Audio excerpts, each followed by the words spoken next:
2024년 10월 21일 미국 워싱턴. 새벽 5시쯤 됐을까 911로 한 통의 전화가 걸려옵니다.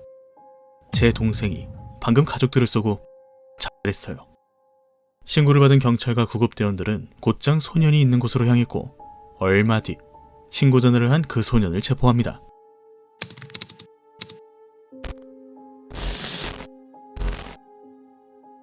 본 이야기에 들어가기 앞서 가끔씩 댓글로 이런 글들이 올라오곤 해요.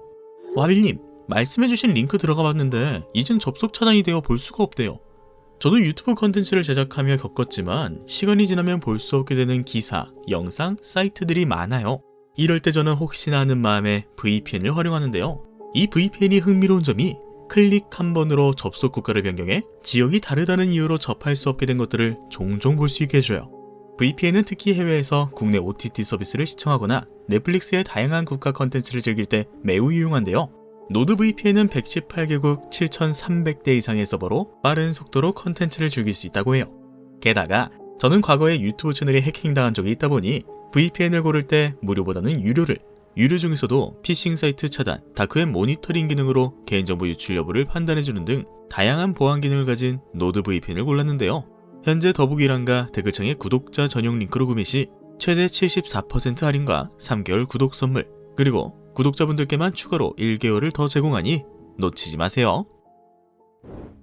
이 집은 엔지니어였던 아빠 마크와 간호사였던 엄마 사라, 그리고 5명의 어린 남매가 살고 있었는데 신고를 받고 도착한 집엔 소년의 부모님으로 보이는 성인 남녀 2명과 3명의 아이들이 피를 흘린 채 쓰러져 있었어요.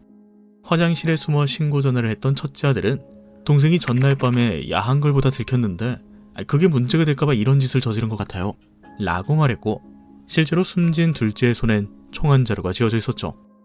그런데 이상한 점 눈치채셨나요?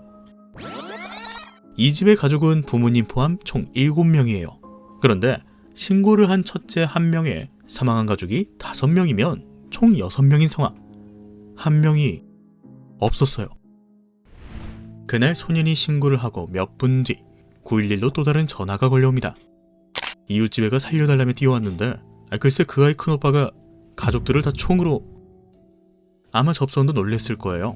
몇 분도 안 되는 짧은 시간에 가족을 죽인 사건이 연달아 벌어지다니, 그것도 이 동네에서만. 그런데 소름 돋는 건 뒤이은 신고자가 말한 사건 발생 장소가 앞서 소년이 말한 사건 발생 장소와 동일했다는 것이죠. 다시 말해 서로 다른 이 2개의 신고 전화는 동일한 사건을 말하고 있었는데 앞선 소년의 전화에선 둘째가 가족들을 죽이고 자살했다 하였고, 뒤이은 이웃집의 전화에선 첫째가 가족들을 다 죽였다 한 것이 가장 큰 차이점이었죠. 그럼 이웃집은 어째서 첫째를 범인이라 신고한 것일까? 그날 그 시각 그곳엔 당시 출동한 경찰과 구급대원이 찾지 못했던 셋째가 있었거든요. 그날 새벽 갑작스런 총성을 듣곤 셋째는 잠에서 깼다고 합니다. 새벽에 너무 놀라 침실 문 밖을 보니 아버지와 넷째 동생이 피를 흘린 채 쓰러져 있었죠. 대체 무슨 일이 벌어진 걸까? 그 순간 문 밖을 나서는 막내가 보였고 이내 막내도 총을 맞고 쓰러집니다. 아니라 믿고 싶고 꿈이길 바랐지만 그 새벽 셋째의 정신은 더욱더 또렷해지고 있었습니다. 가족들을 차례차례 살해한 총격범은 쓰러진 가족들에게 다가가 숨이 붙어있는지 체크했고 이후 셋째에게 다가와 총격을 가했죠. 셋째는 손과 목에 총상을 입습니다. 끔찍한 고통이 서서히 다가오고 있었고 그렇게 11살밖에 안 된 셋째는 죽은 척을 했죠. 총격범이 곁에서 소녀가 죽었는지 살았는지 확인 중이었거든요. 그리고 이때 셋째는 목격합니다. 저 권총 우리 아빠 건데? 얼마 뒤 자신을 감시하던 총격범이 사라지고 집안이 조용해지자 소녀는 총상을 입었음에도 창문을 넘어 고작 이웃집으로 달려가 도움을 요청합니다.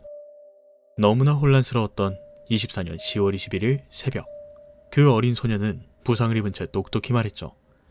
큰오빠가 가족들을 죽였어요. 다 죽인 줄 알았지만 셋째가 집안에 없음을 뒤늦게 눈치챘던 걸까? 당시 첫째는 별다른 반항 없이 체포되었다고 해요. 범행 도구로 보이는 총은 둘째의 손에 놓여 있었지만 이건 사건 조사를 하면 금방 진실이 밝혀질 거예요. 총을 쏘면 그 순간 사용자에게 흔적이 남곤 하는데 둘째에게 그 흔적이 나타나지 않는다면 누가 거짓말을 했는지 좀 더 확실해질 테니까요. 다행히 셋째는 잘 회복했고 현재 그녀의 보호자는 외할머니가 되었다고 합니다.